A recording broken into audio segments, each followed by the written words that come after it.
I've only drunk dialed once. No, not toxic eggs. It was a 24-hour Chinese takeaway in London for that late night sweet and sour fix. Big mistake. Soggy pork, greasy sauce. Instant regret. So today, I'm making the crispiest sweet and sour pork. The sweet and sour pork from your local takeout comes from the Cantonese dish Guobaorou. But if we're talking the crispiest, shatteringly crunchy sweet and sour pork, it has to be Guobaorou from my hometown in Northeast China. Guobaorou was born in late Qing Dynasty Harbin. Chef Zheng Xingwen adopted a traditional fried pork dish to suit the taste for Russian workers who were helping building the Chinese Eastern Railway back then, by making the fried pork thinner, crispier, and slightly sweet. That fusion of Chinese technique and foreign taste gave birth to one of the region's signature dishes, shatteringly crispy, glossy, sweet and sour pork. We will break it down from choosing and preparing the meat, the sauce war, the shatter crisp secret, triple frying magic, and the art of Gua Zhi, all to guarantee this. First, your pork. We are using pork loin for its lean and firm structure. It will give you a clean surface, stable shape, and even coating that's perfect for frying. It is not fatty, so the outside stays crispy, but the inside is juicy but not greasy. I have 400-gram tenderloin here, which is a prime cut. But be careful, because we're battering them with our hands later, aggressively. Make sure to make a thicker cut so they don't break apart, as thick as the ass of chopstick. Then we wash the meat 2 times to get rid of the gamey smell. Properly drain it and add 2 grams of salt. Mix it with your hands until all the salt melts and the meat gets sticky. Pork is ready. Now we enter the sauce war! It has been a heated debate. Which sweet and sour sauce is the best? I grew up with the old school version. White vinegar and sugar. I remember when my grandpa used to make it, the smell of vinegar was so strong I couldn't enter the kitchen. Then there's the new wave of using ketchup in the sauce. There are also funky ones showing up every year with cranberry, pineapple, passion fruit, even chocolate. Oh baby. That's rage bait. Since I've never tried the ketchup version, I'm making both sauce to see which one actually wins the holy grail. In the old school sauce, the sweet comes directly from sugar and sour from 9% white vinegar. The proportions are 1:1. But since I have 10% vinegar here, I'm adding a little bit more sugar to round it up. Pinch of salt for savory, the magical MSG, and a dash of soy for the color.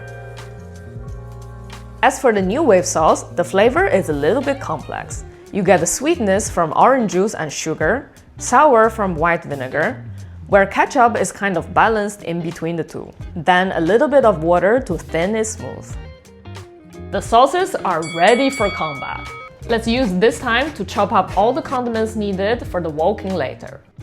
Before we move on to the most important part, the batter. Traditional Guobaorou doesn't use flour, it uses starch. More specifically, potato starch. But why? Because starch has no gluten, which creates that light, crispy, glassy shell when frying. But potato starch alone, he's fragile. He gets sucked in by the sauce and loses his cool. That's why we are adding 20% cornstarch for stability. This way, the crust stays crispy even after coated with sauce. Now, the most important step that's the game changer with Guobaorou is that we soak the starch for at least 1 hour until they separate in layers. Drain the water from top. We are only using the concentrated part on the bottom for coating. This way, the batter will form a dense, continuous shell when dropped in hot oil. That's how we get the signature thin, shattering crust on Guobaorou. Break the starch, add in our pork. You can drizzle a bit of water if it's too dry. Make sure every piece is coated and there's no more starch on the bottom. Add some oil to avoid explosion for frying. Our meat should look like someone who slowly stands up from a bubble bath.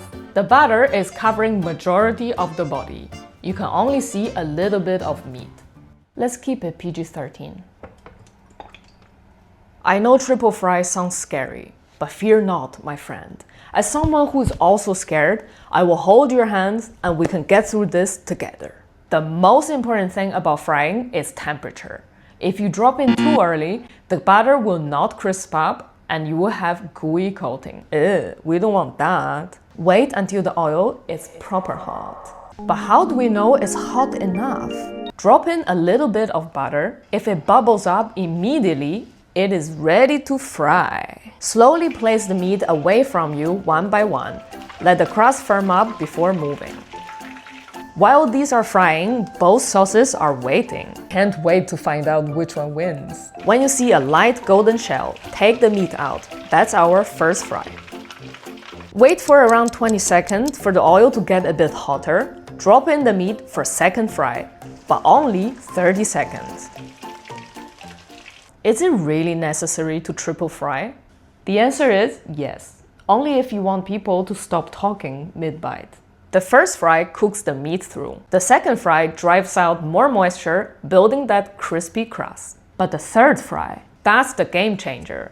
With the temperature going up, it rapidly dehydrates the surface, creating an almost translucent glass armor. When it sounds like you're shaking a bag of chips,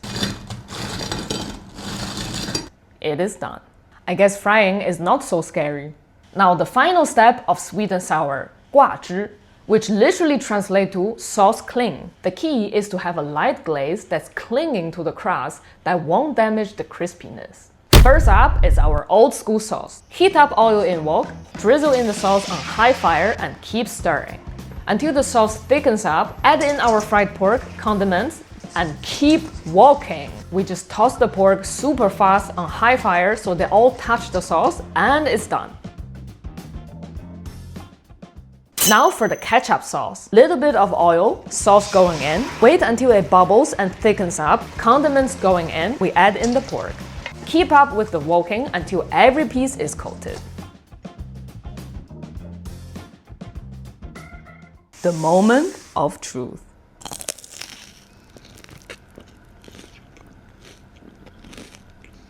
Oh my god, look at that glass armor. It is so thin and crispy. The sharp sour smell is perfectly rounded by the sweetness in taste. The shell basically shatters when you bite through. Then you get the juicy thin slice of meat in between two crusts. This tastes exactly like how my grandpa used to make them, clean, sweet and sour flavor. Now the ketchup one. I've never tried it before, so this is a big moment. By the first look, it is definitely more vibrant.